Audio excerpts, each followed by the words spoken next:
All right, we're going to learn about the figure eight knot. Figure eight knot is a really common knot for us in rescue when we're going to use it in cord almost exclusively.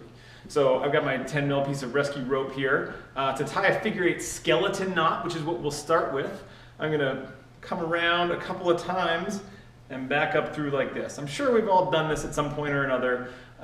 So figure eight looks like this. This is what we call a figure eight skeleton knot in and of itself. This isn't especially useful, but this is a starting point for the rest of the figure eight series. So we have to be able to do that really quickly and easily. Great, so if I untie my figure eight skeleton and I give myself a nice big bite here in my rope, a bite here to work with, and then basically I'm going to go ahead and tie that exact same knot, but I'm going to treat these two strands here as if they were one. So I'm going to tie a figure eight on a bite. Figure eight on a bite. Come around, back up through. I'm going to try to dress this thing as I tie it just by keeping it flat and all that. But oftentimes I'll end up with some little cross in here. If I end up with some little cross in here, then I can just work that out to one side. Work that out to one side, undo that, and that should be how it should ultimately look, completely dressed, parallel strands on both sides. I've got ample tail here. This is really more than I need. For a lot of purposes, I'll get rid of that, but it's at least enough anyway. And a nice, I can control the size of my bite here as well.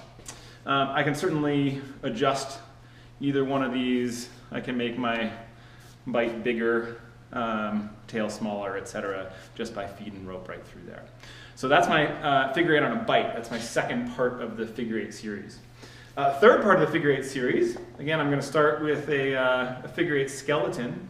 And I'm going to tie a figure eight bend. Figure eight bend, like all bends are used to connect ends. So I tie a figure eight skeleton on one piece of the rope. I'm going to take my other rope here, and I'm going to attach this by coming through this. I'm going to make sure to give myself enough slack there. So you can see I'm coming right through. I entered that initial figure eight parallel to the tail end of that eight. And then this end of the white rope here is just going to follow all the way around. I'm going to follow all the way around, and I'm going to follow this thing right through the knot. Again, if I can make this dressed initially, that's great. It's a good habit to be in, but if I end up with a little bit of a twist there, that's fine. I just work it out to one side. Work it out to one side, and I'll end up with these two ropes connected together, tails coming out opposite ends of the knot, parallel strands the whole way. Really secure connection for tying two ropes together, a little bit easier to untie than the double fisherman's, so that provides us some advantage in some places. My last part of the figure eight series is the figure eight follow through. Figure eight follow through mostly I'm going to use to tie into my harness. So I need to tie, again, that skeleton knot. Make sure that I have enough tail on my rope here to be able to tie that skeleton, the figure eight follow through. We'll get to harnesses later, but for the time being, I'm going to put it through my harness in a secure fashion.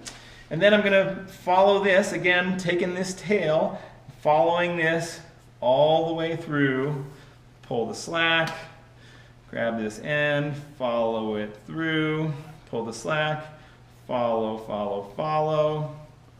Excellent.